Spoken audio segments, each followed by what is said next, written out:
Le leader du mouvement M5 RFP était face à la presse cet après-midi. C'était à la faveur d'une conférence de presse que l'imam Mohamed Dicko a organisée au siège de SEMAS aujourd'hui. D'entrée de jeu, l'imam Mohamed Dicko a remercié le peuple malien pour la confiance dont il a fait montre.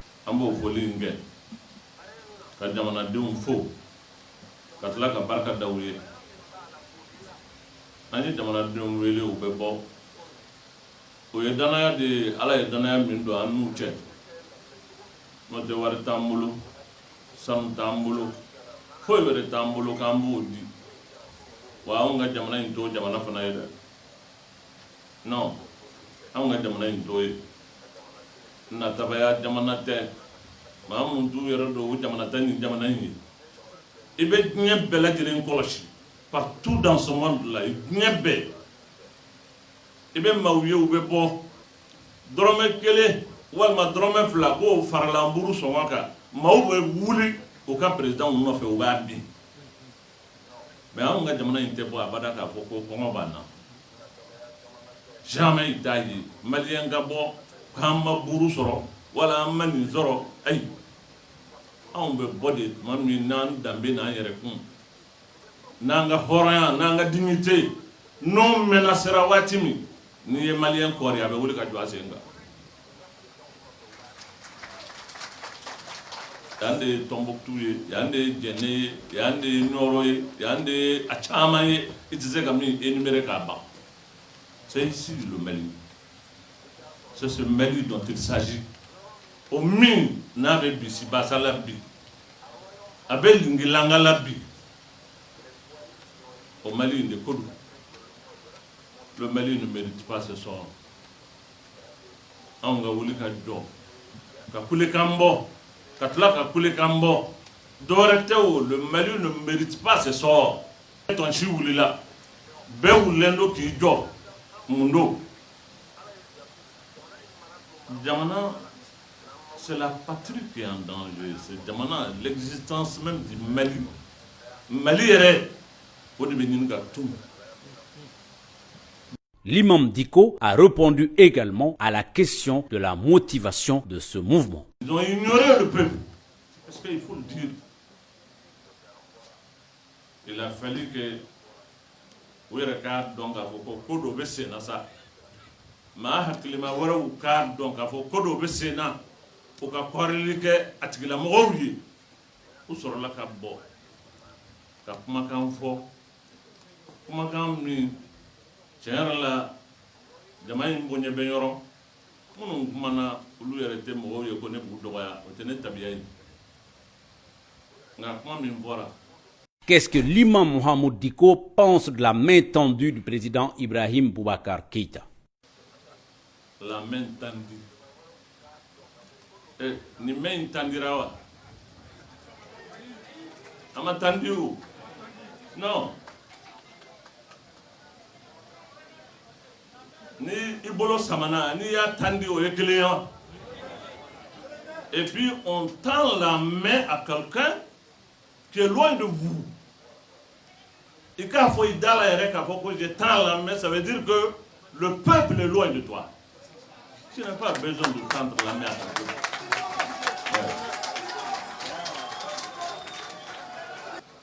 mo bi bolo daudi ini ka jamana ka kan ka ketiwa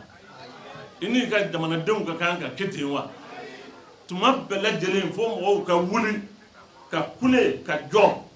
n'o kɛra i bɛ sɔrɔ k'a fɔ je tandi la main non.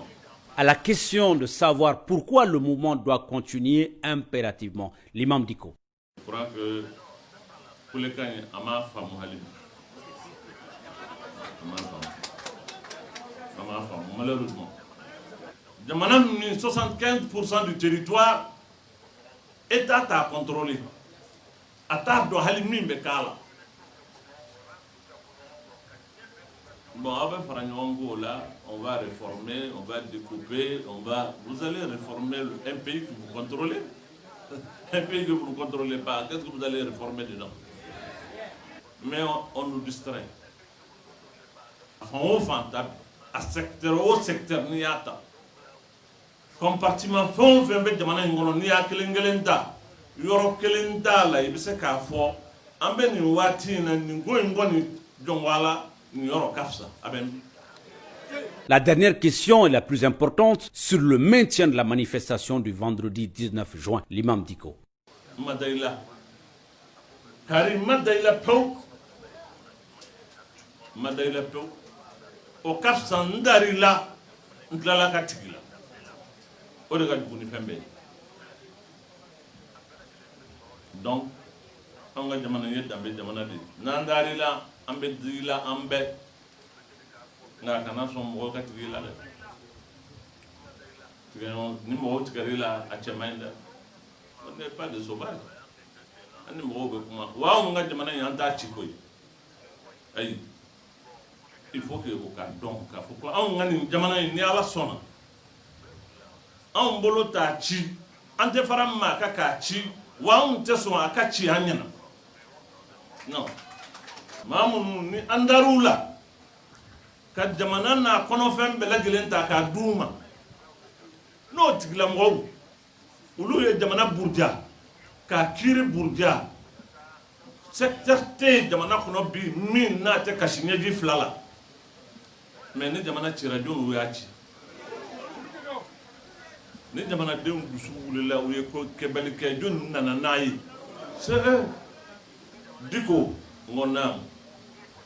conseil na ta yambe min fi nyana secteur te nya fo sani na seya na do sigira parce que fin do be ni ma akorobo ite fin misère ni be jamana kono ite saka fam ita don fana ka fo jamana yi ambe toro ambe sege ambe kongo mais ce peuple là est un peuple digne mo nana mamu no do be chanchambo mamu ye laptowi mamu ye mo warawi mamu be charbon ke mo ma be parce que ni jamana yi na mawbu ni bonyo bu yere kum bonyo be baro bara fanala bara badu adamade abe minni halala de do mba fe ka ni yere balu o e horonde o e ma baliu o ma baw be secteur be munum be chenjembo munum be charbon fere munum be logo fere akelengelem bela jelen nana Dicko ngonam ko se na ta yambe min fi nyana ni nana kima fay ibe fere fay min te kwa nga bo juma do andi mo wara te koy andi edel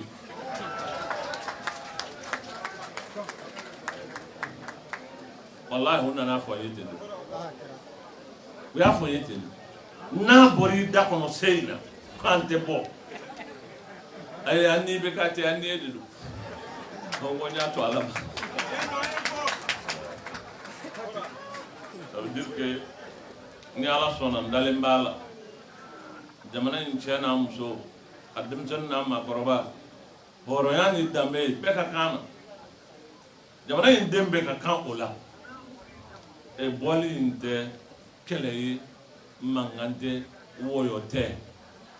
mba fe anga dira nyana que nous sommes un grand peuple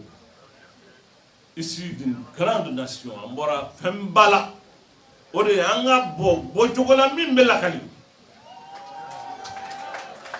abel lakali ni achaya yi abel lakali na ketoyi abel lakali na discipline angana mo burja angana yoro karim angana tasmado yorola angana manini on n'a pas besoin de ça non